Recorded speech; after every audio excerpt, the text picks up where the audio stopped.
여러분 안녕하십니까? 가장 빠른 종합 뉴스큐 시작합니다.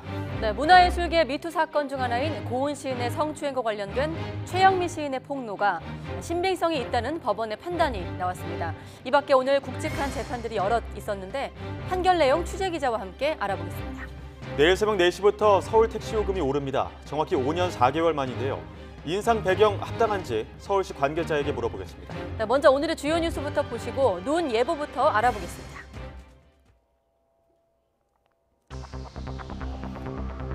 눈 예보 실패 속에 갑자기 수도권에 내린 눈으로 오늘 출근길 교통이 혼잡을 빚는 등 크고 작은 사고가 이어졌습니다. 서울 등 중서부 지역에 다시 내리고 있는 눈은 늦은 밤까지 이어질 것으로 보여 퇴근길도 교통 혼잡이 우려됩니다. 자유한국당이 5.18 망언을 한 의원 가운데 김진태, 김순례 의원 징계를 유예한 이후 후폭풍이 거세게 이어지고 있습니다. 다른 여야 4당은 문제 의원들을 출당 정도가 아니라 국회에서 퇴출해야 한다며 비판 수위를 높이고 있습니다. 여야 4당의 요구에 대해 한국당 김병준 비상대책위원장은 당헌 당규를 무시하고 즉시 징계하라는 요구는 도가 지나치다고 맞섰습니다. 5.18 발언 논란의 중심에 선 김진태 후보는 당권 후보 간 첫 TV 토론회에서 5.18 유공자 명단을 반드시 밝혀야 한다고 거듭 요구하며 기존 입장을 굽히지 않았습니다. 문재인 대통령은 올해를 비뚤어진 권력기관의 그림자를 벗어버리는 원년으로 만들자며 권력기관 개혁 법안의 연내 국회 통과를 당부했습니다. 더불어민주당 홍영표 원내대표는 고위공직자 비리수사처와 검경수사권 조정, 국가정보원법 등 개혁 입법을 반드시 완성하겠다고 말했습니다. 수백억 원대 배임 횡령과 법인세 포탈 혐의로 구속된 이호진 전 태광그룹 회장이 두 번째 파기환송심에서 징역 3년의 실형을 선고받았습니다. 건강 문제로 풀려났다가 이른바 황제 보석 논란으로 다시 구속된 이 전 회장은 6번째 판결을 받으면서 형량이 4년 6개월에서 3년으로 낮아졌습니다. 고은 시인이 자신이 공개석상에서 음란 행위를 했다는 최영미 시인의 폭로는 허위라며 제기한 10억 원대 손해배상 청구 소송 1심에서 법원은 최 시인의 배상 책임이 없다고 판결했습니다. 재판부는 1994년 봄 고은 시인의 성추행에 대한 최 시인의 진술이 구체적이고 일관돼 허위로 의심할 만한 사정이 보이지 않는다고 판단했습니다. 네, 서울을 비롯한 중부 지역에 다시 눈이 내리고 있습니다. 눈은 늦은 밤까지 이어질 것으로 보여 퇴근길 교통 혼잡이 우려되고 있습니다. 날씨부터 알아보죠. 권혜인 캐스터. 네, 야외 스튜디오에 나와 있습니다. 네, 지금 한창 이제 퇴근 시간인데 서울에 눈이 여전히 내리고 있죠? 네, 출근 시간에 이어서 퇴근 시간에도 서울에 눈이 내리고 있습니다. 낮 동안 소강 상태를 보이던 눈발이 다시 시작됐는데요. 오늘 밤까지 수도권에는 최고 3cm의 눈이 더 온 뒤 그치겠습니다.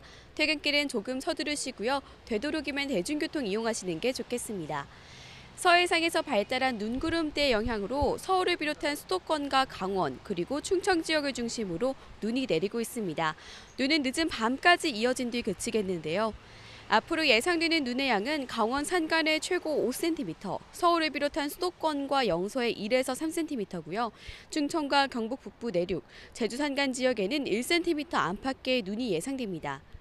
추위 속에 내린 눈이 얼어붙어서 길이 무척 미끄럽습니다. 퇴근길 차량은 속도를 그리고 보행자는 평소보다 보폭을 절반 수준으로 낮춰서 걷는 게 도움이 되겠습니다. 지금까지 상암동 야외 스튜디오에서 YTN 권혜인입니다. 네, 퇴근길 상황 먼저 보셨는데 오늘 크고 작은 사고도 잇따랐습니다. 쌓인 눈으로 도로는 빙판길로 변했고 사고까지 겹치면서 운전자들 불편도 상당했습니다. 항공기 출발도 줄줄이 지연됐습니다. 김태민 기자가 보도합니다. 승합차 한 대가 도로를 벗어나 뒤집혀 있습니다. 새벽부터 쌓인 눈에 미끄러져 전복 사고가 난 겁니다. 심하게 다친 사람은 없었지만 하마터면 큰 인명피해가 날 뻔했습니다. 미끄러졌다는 것 같더라고요. 눈길에 일하러 가시는 분들 하고 사람은 안 다쳤다고 하더라고요. 올림픽대로에선 22톤짜리 탱크 화물차가 중앙 분리대를 들이받았습니다. 뒤따라오던 택시가 추돌하면서 운전자와 승객 등 모두 3명이 다쳤습니다. 출근 시간대 서울에선 많게는 10건이 넘는 눈길 사고가 동시다발로 일어나기도 했습니다. 눈길에 사고 여파까지 겹치면서 오전 내내 운전자들은 큰 불편을 겪어야 했습니다. 한남동에서 행주대교까지 가려면 2시간 걸린다고 그래요. 평소에는 뭐 한 30분? 그렇게는 다 들어갔죠. 그런데 지금은 이 외곽으로가 엄청 막혀요. 이 눈이 와가지고. 인천공항과 김포공항 활주로에도 눈이 쌓이면서 항공편 출발이 줄줄이 지연됐습니다. 특히 기체에 붙은 눈과 얼음을 제거하는 작업 때문에 항공사 측은 운행 시간 조정에 어려움을 겪었습니다. YTN 김태민입니다. 자, 그런데 애초 예보는 눈 날림 정도였습니다. 기상청은 오늘 아침 수도권에 기습적인 많은 눈을 예보하는데 실패한 겁니다. 전날 영동에 이어서 이틀 연속 눈 예보가 빗나가면서 예보 신뢰도에도 타격이 불가피해 보입니다. 정혜윤 기자가 이어서 보도합니다.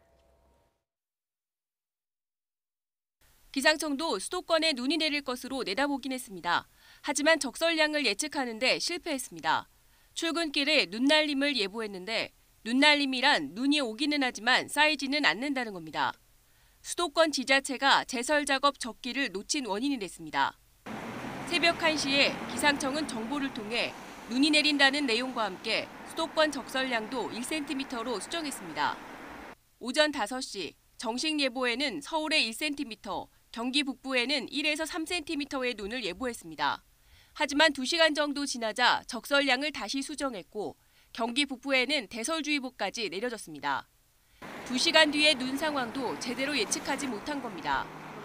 내륙에 위치한 찬 공기로 온화한 남서풍이 타고 오르면서 눈구름대가 강하게 발달하였고 지속시간까지 길어 서울은 2.4cm, 그 밖에 수도권은 1에서 5cm가량의 눈이 쌓였습니다. 기상청의 눈 오보는 하루 전에도 있었습니다. 영동 지방에 새벽부터 아침 사이 최고 15cm의 폭설을 예보했는데 실제 내린 눈은 평균 5cm에 그쳤습니다. 이딴 눈 오보와 수도권의 출근길 교통 대란이 겹치며 기상청 예보에 대한 국민 신뢰도 추락하고 있습니다. YTN 정혜윤입니다. 네, 자유한국당이 5.18 망언과 관련해 김진태, 김술래 의원의 징계 유예를 결정하자 정치권 후폭풍이 거세게 불고 있습니다. 더불어민주당과 야3당은 국회 차원의 징계 착수에 서둘러야 한다고 목소리를 높였고 한국당 당권 주자들의 첫 TV 토론에서도 쟁점이 됐습니다. 국회로 가보겠습니다. 염혜원 기자. 네, 국회입니다. 네, 5.18 비하 발언 나온 지 이제 일주일이 됐는데 논란이 좀처럼 가라앉지 않고 있는 것 같아요. 네, 그렇습니다. 더불어민주당과 야3당은 비판의 목소리를 더욱 높이고 있습니다. 여야 4당 모두 출당 수준이 아니라 아예 국회에서 퇴출해야 한다는 데 뜻을 같이 하고 있습니다. 방미 뒤 오늘 복귀한 민주당 이해찬 대표는 광주의 아픔을 정치적으로 이용하면 죄를 받는다며 착잡한 표정으로 한국당의 징계 유예를 비판했습니다. 그러면서 가짜뉴스의 유통 창구가 되는 유튜브를 저대로 둬서는 안 된다며 구글에 시정 조치를 권고했습니다. 80년대 광주의 아픔을 정치적으로 이용한단 말입니까? 정치적으로 이용할 사안이 아니고 그런 짓을 하면은 정말로 죄를 받습니다. 더 이상 안 하기를 바랍니다.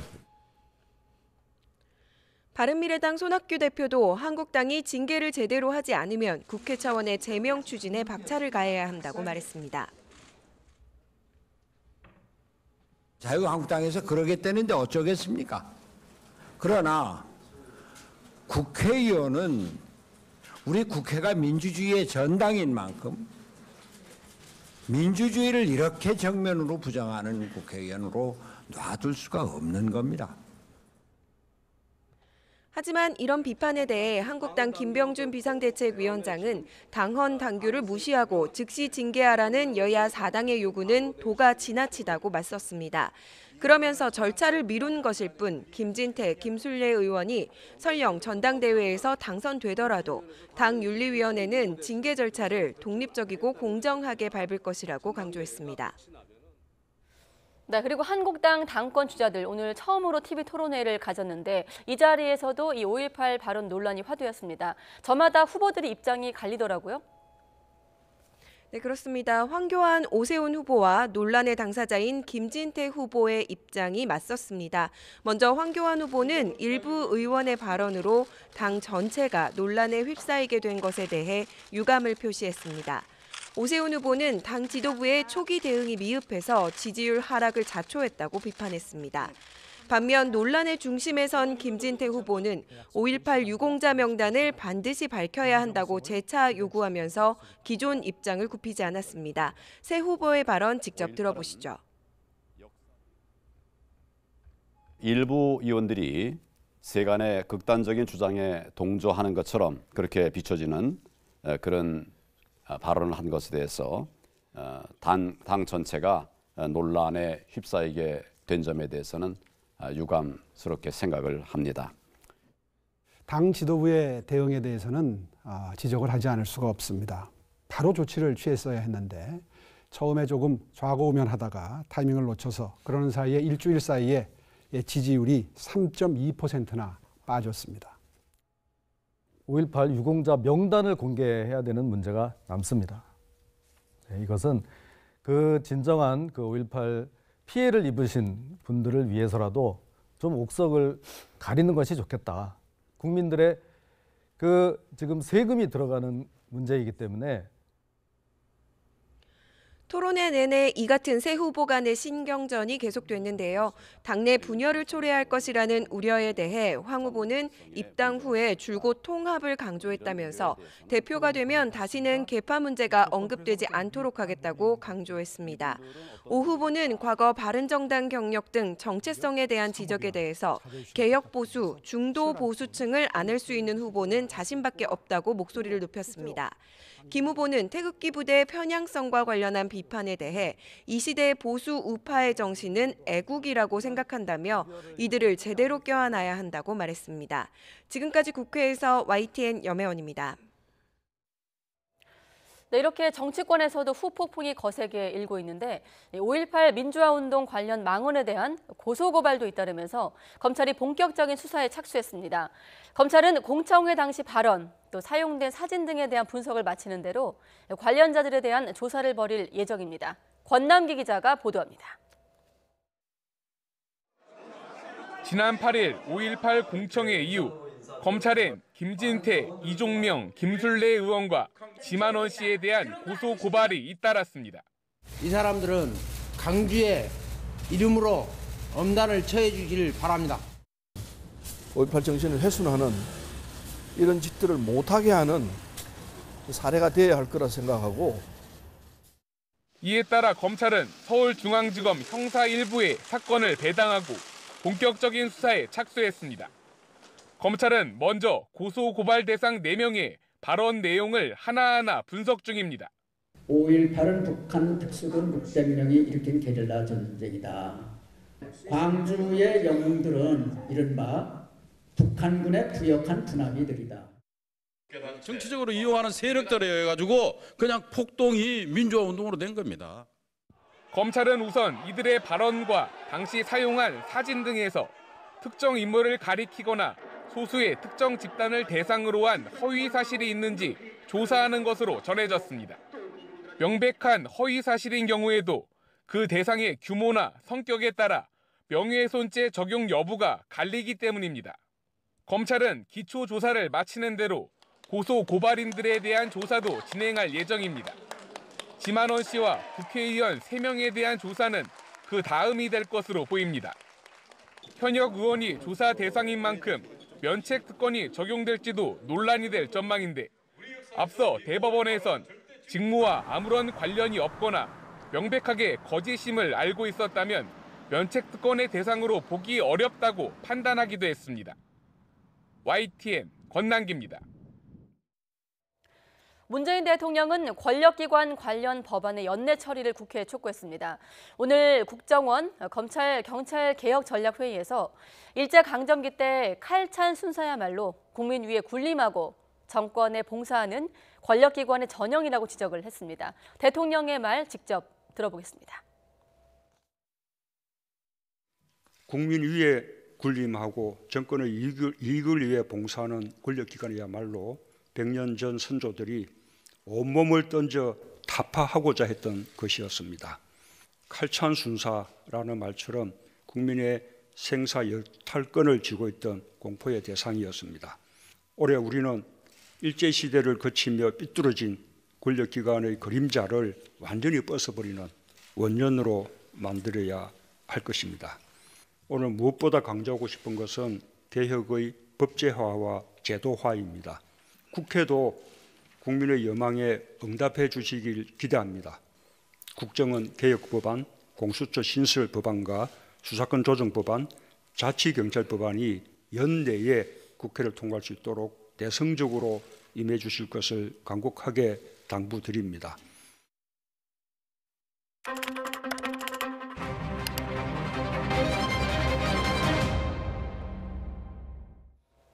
네, 이렇게 문재인 대통령이 권력기관 개혁과 관련해 검경수사권 조정 법안을 촉구하기도 했는데 오늘 뉴스 TMI에서 이 검경수사권이 어떤 개념인지 짚어보도록 하겠습니다. 자, 박석원 앵커, 네. 검경수사권 조정 문제 해묵은 사안이긴 한데 먼저 이 수사권의 의미부터 좀 짚어주시죠. 네, 수사권은 크게 수사 개시권, 수사 지휘권, 수사 종결권, 그리고 영장 청구권 이렇게 네 가지로 나눠볼 수 있습니다. 그중 가장 큰 쟁점은 수사 지휘권입니다. 형사소송법 제196조 1항에는 사법경찰관의 모든 수사는 검사의 지휘를 받는다라고 되어 있습니다. 때문에 수사를 종결하거나 수사의 방향을 정할 때 경찰은 검찰의 지휘 아래 움직였습니다. 또 한 가지, 이 헌법 제12조 3항 체포, 구속, 압수 또는 수색할 때에는 적법한 절차에 따라 검사의 신청에 의해 법관이 발부한 영장을 제시하여야 한다. 영장 청구는 검찰의 독점 권한이라는 건데요. 경찰은 사람을 체포하거나 특정 장소를 수색하려면 검찰에 영장을 신청하고 검찰이 이를 대신 청구하는 과정을 거쳐야 합니다. 그런데 지난해 6월 청와대는 협의를 통해 검경 수사권 조정안을 발표했습니다. 검찰의 수사 지휘권을 폐지하고 경찰의 1차 수사권과 종결권을 줌으로써 검찰과 경찰의 상호 협력 관계를 설정한다는 내용입니다. 그렇다면 영장 청구권은 어떻게 될까요? 이 부분도 쟁점이었지만 영장 청구권은 헌법에 명시된 권한입니다. 이를 조정하기 위해서는 개헌이 필요한 사항이기 때문에 지난번 검경 수사권 조정안에서는 제외됐습니다. 문재인 대통령은 권력기관 개혁 논의를 통해 검경 수사권 조정 법안의 국회 통과를 촉구했는데요. 다시 한번 문 대통령이 추진하는 사법개혁이 속도를 낼지 주목됩니다. 서울행정법원은 참여연대가 법원 행정처를 상대로 낸 정보공개 청구 소송에서 사법행정권 남용 의혹 특별조사단이 조사 과정에서 확보한 의혹 문건을 공개하라고 판결했습니다. 앞서 특별조사단은 지난해 임종원 전 법원행정처 차장 등 양승태 전 대법원장 시절 행정처 관계자들의 컴퓨터를 조사해 410개 의혹 문건을 확보했습니다. 참여연대는 의혹 문건을 국민에게 모두 공개해야 한다면서 정보 공개를 청구했지만 수용되지 않자 행정소송을 제기했습니다. 드루킹 댓글 조작 사건으로 법정 구속이 된 김경수 경남지사가 오늘 변호인을 통해 전한 입장문에서 항소심 재판부에 대해 여러 의견이 있겠지만 담담하게 할 수 있는 일을 하겠다고 밝혔습니다. 김 지사 항소심을 맡은 서울고등법원 차문호 부장판사는 사법농단 사건에 간접 연루돼 참고인 조사를 받은 것으로 알려져 김 지사 측이 기피 신청을 할 거란 전망이 일부 나오기도 했습니다. 횡령과 뇌물 혐의로 1심에서 징역 15년을 선고받았던 이명박 전 대통령의 항소심 공판이 재판장 교체 이후 처음으로 오늘 서울고등법원에서 열렸습니다. 변호인 측은 얼마 남지 않은 구속기간에 충실한 심리가 이루어지기 어렵고 이 전 대통령의 건강이 좋지 않은 점을 고려해서 보석을 허가해달라고 요청했습니다. 반면에 검찰 측은 이 전 대통령이 원심에서 징역 15년형을 받아 보석 제외 사유에 해당하고 건강 상태도 만성 장애거나 일시적 신체 현상에 불과해 석방이 필요하지 않다고 주장했습니다. 재판부는 양측의 의견을 신중하게 검토해 이른 시일 안에 보석 허가 여부를 결정하도록 하겠다고 밝혔습니다.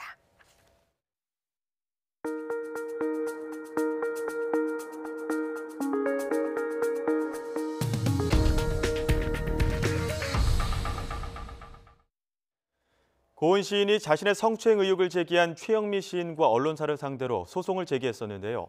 법원은 최 시인의 폭로가 허위가 아니라고 판단했습니다. 양희력 기자가 보도합니다. 지난해 2월 최영미 시인이 발표한 시 괴물입니다. 고은 시인을 암시하는 원로 문인의 성추행 행적이 적나라하게 폭로돼 있습니다. 1994년 서울 종로 술집에서 벌어졌다는 성추행 의혹을 부인하던 고은 시인은 10억 원대의 손해배상 소송을 청구했습니다. 반년을 넘긴 법적 분쟁 끝에 법원은 최영미 시인의 폭로 내용이 허위가 아니라고 판단했습니다. 재판부는 최 시인이 당시 일기 등 정황 사실을 증거로 제시하고 있다며 진술이 구체적이고 일관되며 제보 동기 등을 따져보면 허위라 의심할 사정이 보이지 않는다고 밝혔습니다. 이와 함께 최 시인의 폭로를 보도한 언론사와 기자에게도 문화계에 상당한 영향력을 가진 고은 시인의 범법 행위를 보도한 것은 공공의 이익으로 인정된다며 배상 책임이 없다고 봤습니다. 문학계 거목으로 평가받던 고은 시인의 성추행 의혹에 대한 법원의 첫 판단으로 최 시인의 손을 들어줬습니다. 저는 진실을 말한 대가로 소송에 휘말렸습니다. 다시는 저와 같은 피해자가 나오지 않으면 좋겠습니다. 성추행 가해자가 피해자를 상대로 뻔뻔스레 고소하는 사회 분위기를 용인하면 안 됩니다. 반면 재판부는 최 시인과 함께 소송을 당한 박진성 시인에게는 1,000만 원을 배상하라고 판결했습니다. 박 시인은 지난 2008년 고은 시인이 술자리에서 20대 여성을 성추행했다는 의혹을 폭로했는데 재판부는 당시 술자리에 있던 다른 동석자들과 증언에 차이가 있다며 허위 사실로 봤습니다. YTN 양희렉입니다. 배임 횡령과 법인세 포탈 혐의로 재판에 넘겨진 이호진 전 태광그룹 회장의 두 번째 파기환송심에서 징역 3년형의 실형을 선고받았습니다. 앞서 황제보석 논란으로 7년여 만에 구치소에 다시 수감됐던 이 전 회장은 세 번째 항소심에서도 실형을 면치 못했습니다. 김대겸 기자의 보도입니다. 녹색 수의에 마스크를 쓴 이호진 전 태광그룹 회장이 호송차에서 내립니다. 이 전 회장은 두 번째 파기환송심에서 횡령과 배임 혐의에 대해 징역 3년 실형을 선고받았습니다. 쟁점이던 조세 포탈 혐의에 대해선 징역 6개월에 집행유예 2년, 벌금 6억 원을 선고받았습니다. 재판부는 이 전 회장이 조직적으로 회사 돈을 빼돌리는 등 죄질이 나쁘다며 고질적인 기업 범행을 개선하기 위해서라도 실형이 불가피하다고 설명했습니다. 다만 법인세 포탈 혐의에 대해선 이 전 회장이 포탈액 7억 원을 모두 국고에 반환한 만큼 형 집행을 유예한다고 설명했습니다. 이 전 회장이 법원 판단을 받은 건 이번이 6번째입니다. 앞서 1, 2심에서 징역 4년 6개월을 선고했지만 2016년 대법원이 횡령액을 다시 정하라며 사건을 파기환송하면서 이듬해 징역 3년 6개월로 형량이 줄었습니다. 그런데 지난해 10월 대법원이 법인세 포탈 부분을 분리해 다시 판단하라며 사건을 돌려보내 세 번째 항소심에서 실형을 선고받았습니다.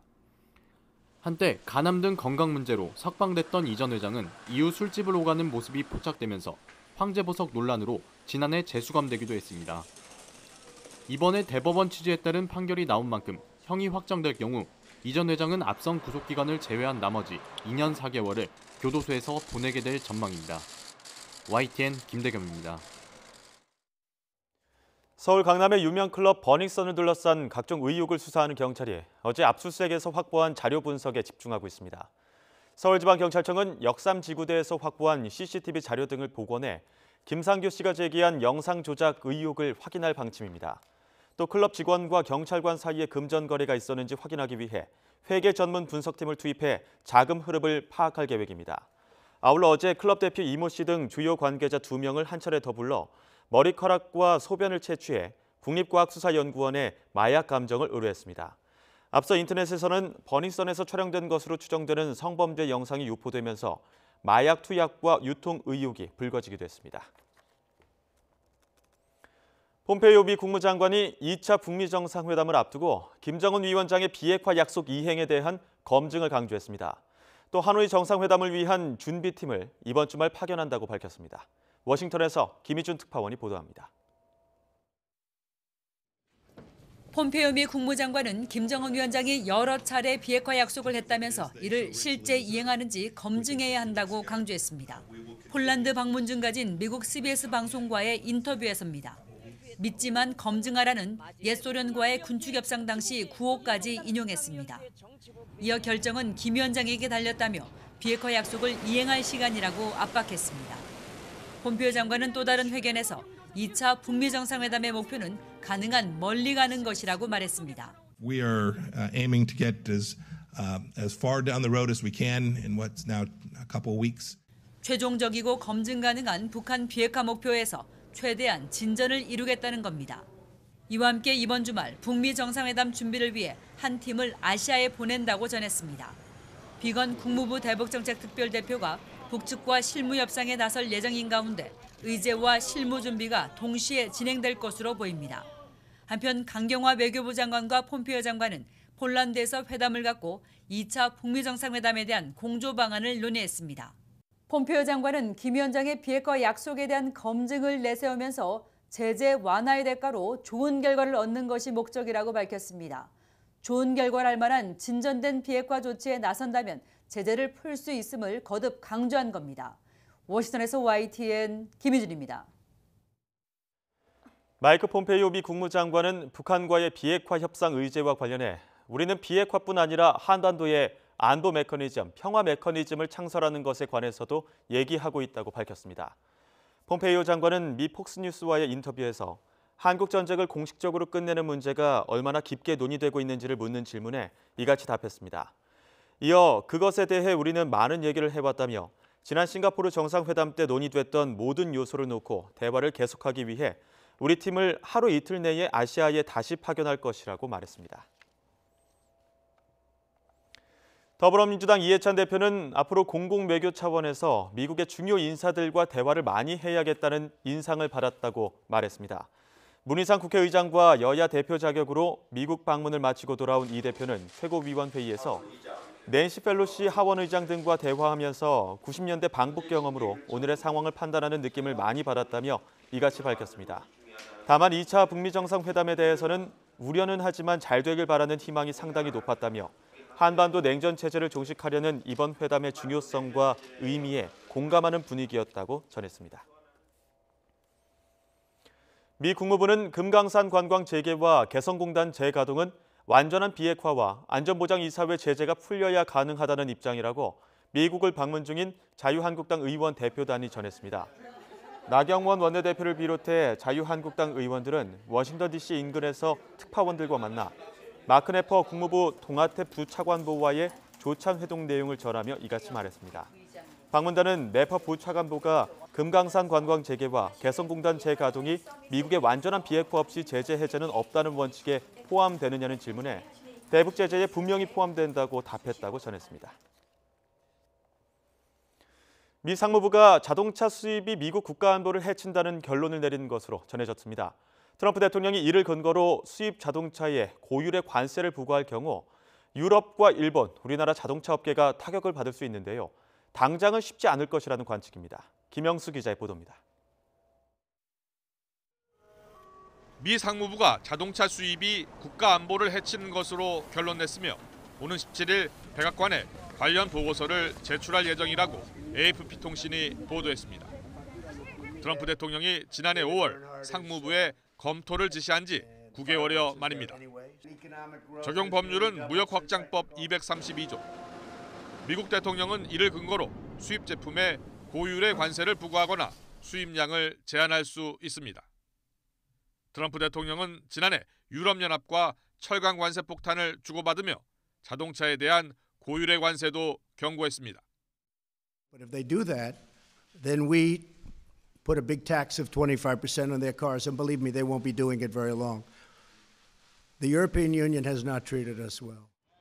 트럼프 대통령이 실제로 고율의 관세를 부과할 경우 미국이 주요 시장인 유럽연합과 일본, 한국 자동차 업체들의 타격이 불가피할 전망입니다. 다만 이들 국가가 미국의 우방국들이고 수입차 딜러 등 국내 반발도 만만치 않아 당장 실행하기는 어렵다는 관측이 우세합니다. 우리 정부도 한국 자동차에 적용될 가능성은 낮다는 입장입니다. 김현정 통상교섭본부장은 그러나 최종 결정권은 트럼프 대통령에게 있는 만큼 마지막까지 긴장의 끈을 늦추지 않고 있다고 말했습니다. YTN 김영수입니다.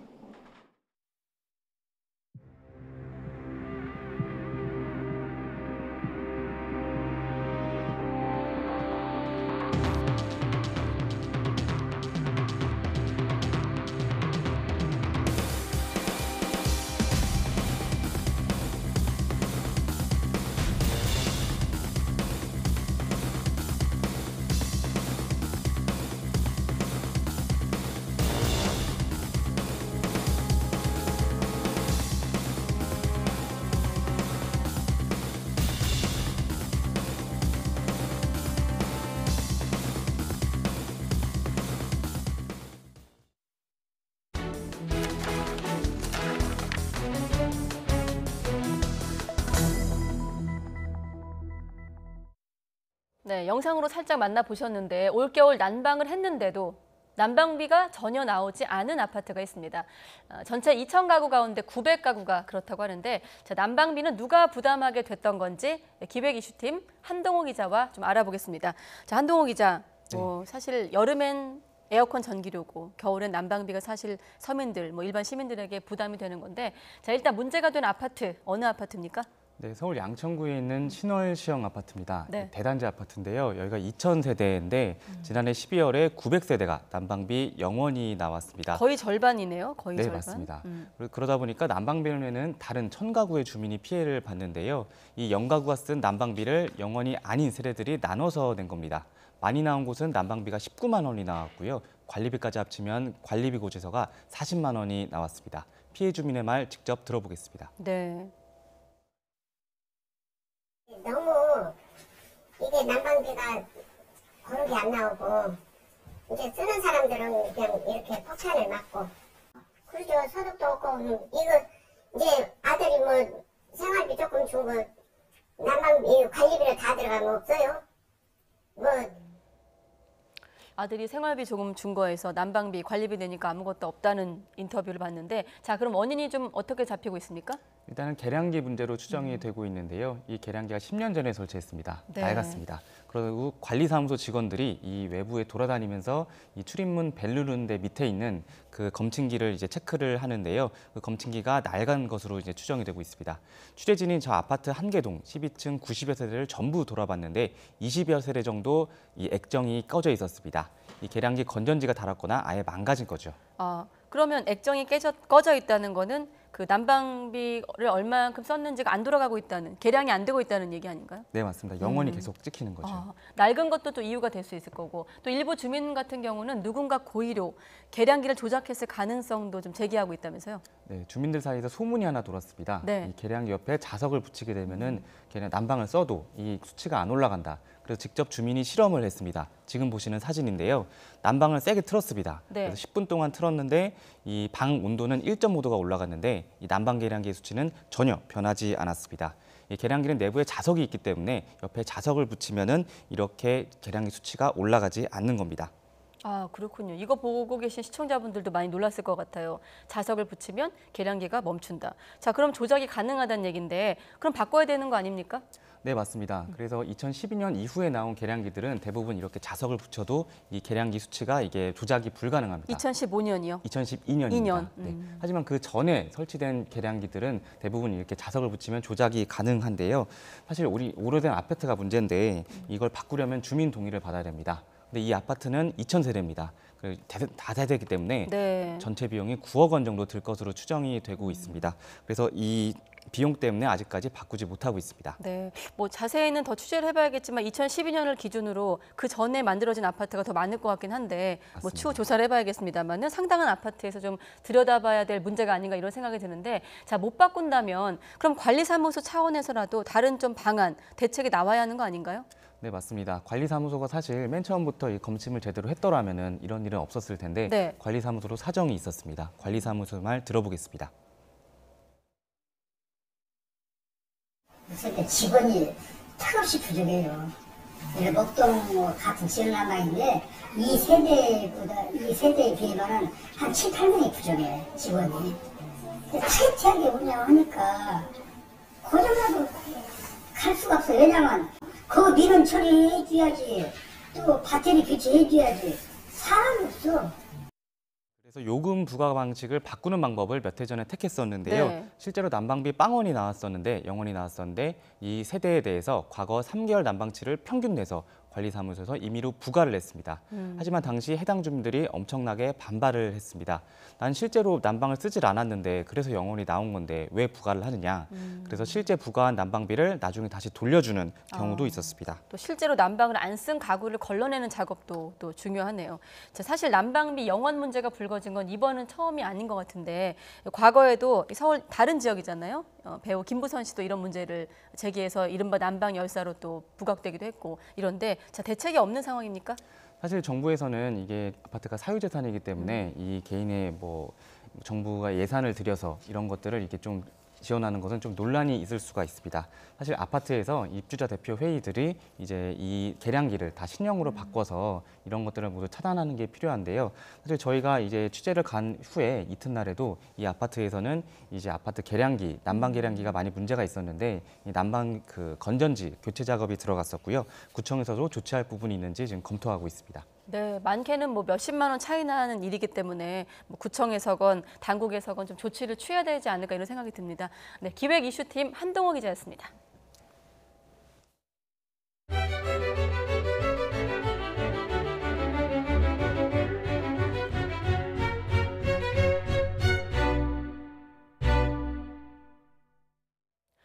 네, 주택거래 둔화의 영향으로 지난달 은행의 가계대출 증가 규모가 2년 만에 가장 적은 수준을 기록했습니다.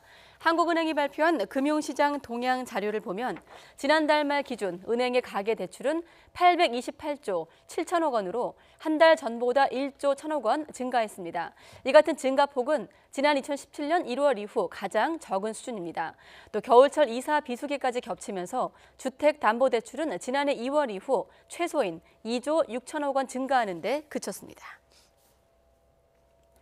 다음 달부터 시외버스 요금이 평균 10.7%, 광역급행버스, 즉 M버스는 평균 12.2%가 오릅니다.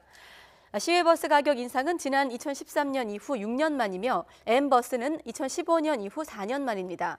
국토교통부는 지난해 말 안정적인 버스 서비스를 제공하기 위해 마련한 버스 공공성과 안전 강화 대책의 후속 조치로 버스 운임 상한을 인상한다고 밝혔습니다. 시외버스 요금 상한은 일반 직행의 경우 13.5%, 고속의 경우는 7.95%가 오릅니다. M버스는 경기 지역이 16.7%, 인천 지역 7.7%가 인상됩니다.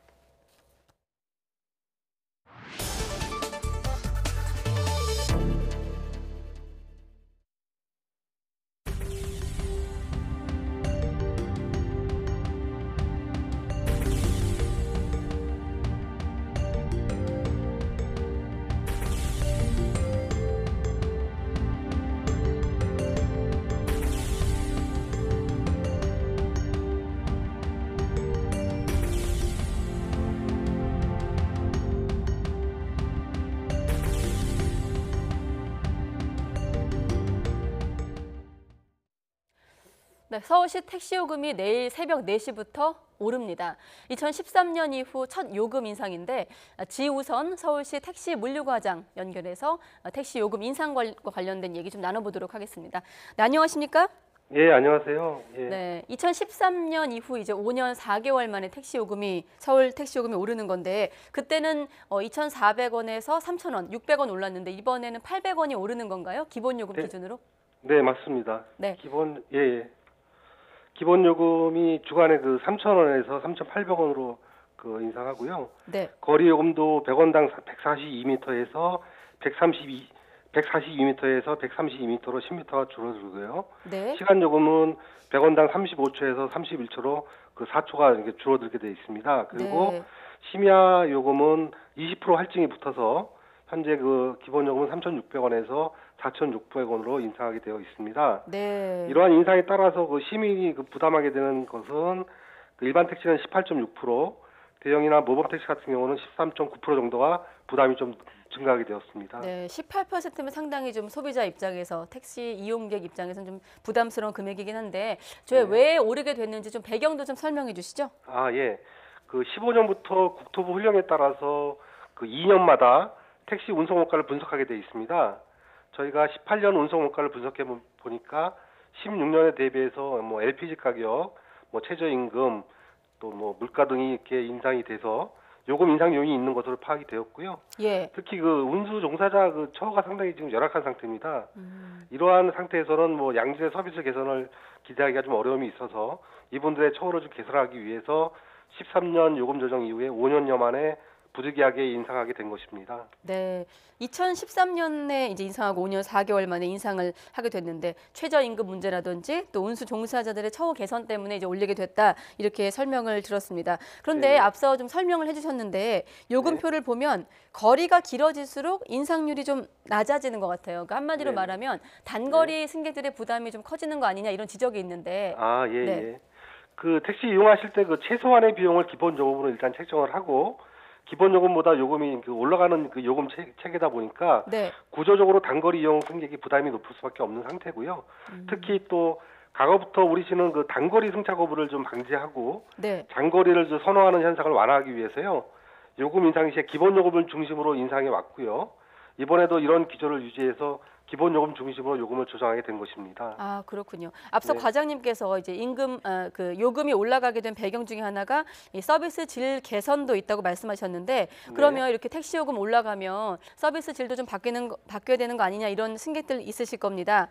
대표적으로 뭐 승차 거부 문제라든지 난폭 운전에 대한 얘기가 될 것 같은데 여기에 대한 좀 대책이 따로 나와 있는 게 있습니까? 아, 예, 그렇습니다. 뭐 저 지금 일단 서비스 개선과 관련해서는 일단 앞에도 말씀드린 것 같이 근로자 처우가 지금 저희가 목표하는 것은 월 수입 한 275만 원까지 증가할 것으로 예상이 되고요. 네. 그러다 보면 택시업계 그 양질의 운전자가 유입이 되고 서비스는 자연적으로 뭐 개선될 거로 좀 기대를 하고 있습니다. 특히 말씀하신 그 승차 거부 문제는 시민들께서 가장 큰 불편을 느끼는 사항인데요. 저희가 그 11월 승차 거부 처분 권한을 자치구에서 모두 서울시로 환수해서 네. 서울시가 직접 처분함에 따라서 작년 12월 같은 경우에 전년도 대비해서 그 승차 거부 민원이 45% 감소한 그러한 실적을 뭐 성과를 거두기도 했습니다. 특히나 그 심야 시간대에는 그 택시 공급이 좀 부족해서 승차난이 심하신데요. 이를 해소하기 위해서 올 1월부터 매주 금요일에 그 개인 택시 부재를 해제했고요. 예. 법인들의 그 심야 전용 택시도 지금 운유 택시가 좀 많이 있어서 이런 것들을 활용해서 심야 전용 택시를 지금 도입하는 것도 지금 추진 중에 있습니다. 아, 그렇군요. 네네. 또 그중에 노력 중에 하나가 또 최근에 승차 거부 택시 회사에 대해서 처음으로 운행 네. 정지 처분도 내리지 않았습니까? 네네네. 여기에 대한 좀 실효성이 확인된 게 나오고 있나요? 아, 지금 기존에는 그 승차 거부 시에 그 택시 기사 중심으로 이제 처분을 했었는데요. 네. 근데 저희가 승차 거부를 분석해 보니까 법인 택시 비율이 한 74%를 차지할 정도로 아주 높았습니다. 네. 그래서 법인 택시에 대한 그 처분이 필요하다는 생각을 가지고 이번에 전국 최초로 한 22개사 법인 택시 730대에 대해서 1차 운행 중단 조치를 단행을 했습니다. 이번 조치가 그 기대 효과는 우선 택시업체 운영자들도 종사자에 대한 관리 책임을 다해야 한다는 그 경각심을 크게 심어줄 것으로 저희가 보고 있고요. 네. 이와 아울러서 그 위반 지수를 지속적으로 관리해서 분기별로 이제 업체한테 통보를 해줍니다. 그래서 위반 지수가 3을 넘을 경우에는 최대 사업 면허 취소까지도 가능합니다. 그래서 이런 조치를 통해서 회사들도 더욱 그 승차 거부나 이런 것들이 근절될 수 있도록 노력할 것으로 저는 기대하고 있습니다. 네, 아무튼 내일 새벽 4시부터 이제 택시 요금, 서울 요금이 오르게 됐습니다. 소비자 불만이랄까 좀 소비자 의견들이 정책에 조금 더 차후라도 계속 반영될 수 있기를 바라겠습니다. 네네. 네, 지우선 서울시 택시물류 과장이었습니다. 고맙습니다, 네. 과장님. 네, 감사합니다.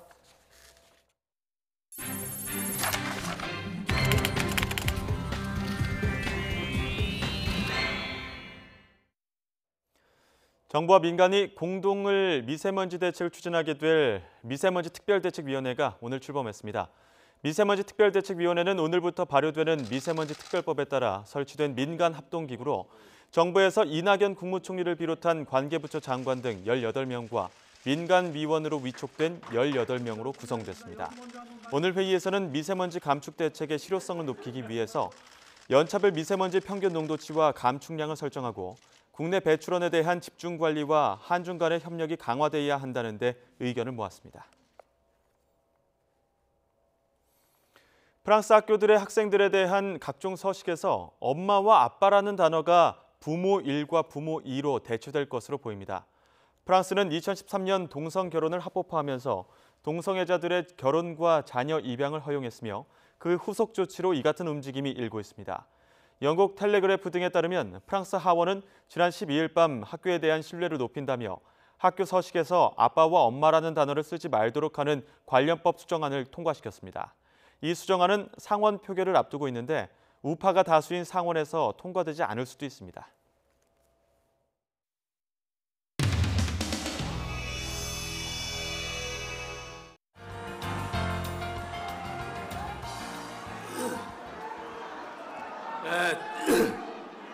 존경하는 국민 여러분,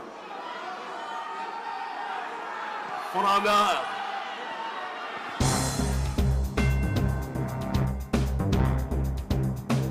반갑습니다.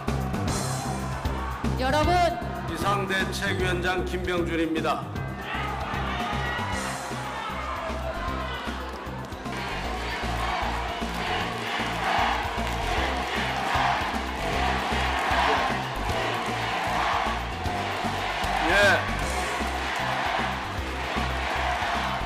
당원 동지 여러분, 정리해 주시기 바랍니다. 분열하는 전당대회가 아니고 우리 모두 하나 되는 전당대회가 돼야 됩니다, 여러분.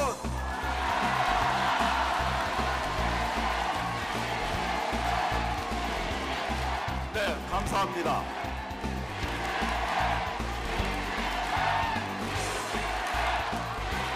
자, 그만하면 됐고요. 여러분,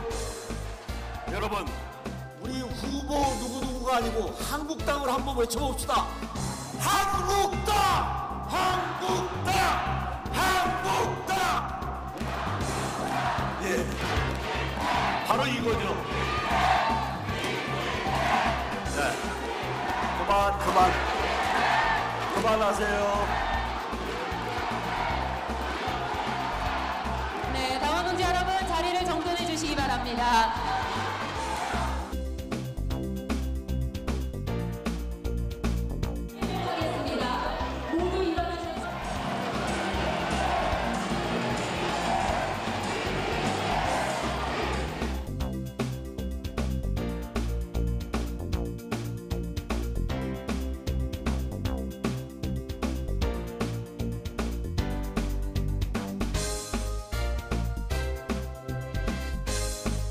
자유한국당 당대표 및 최고위원 선거 후보자 행동은 제3체 정당대회에 정정당당하게 임하여 깨끗하고 공정한 경선을 치르고 결과에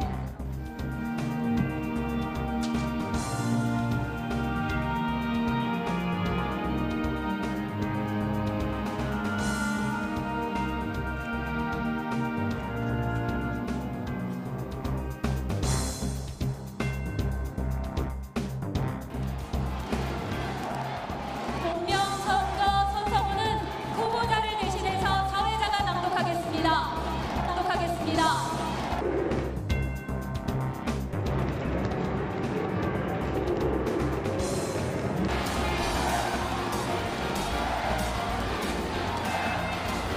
네, 선서를 시작하겠습니다.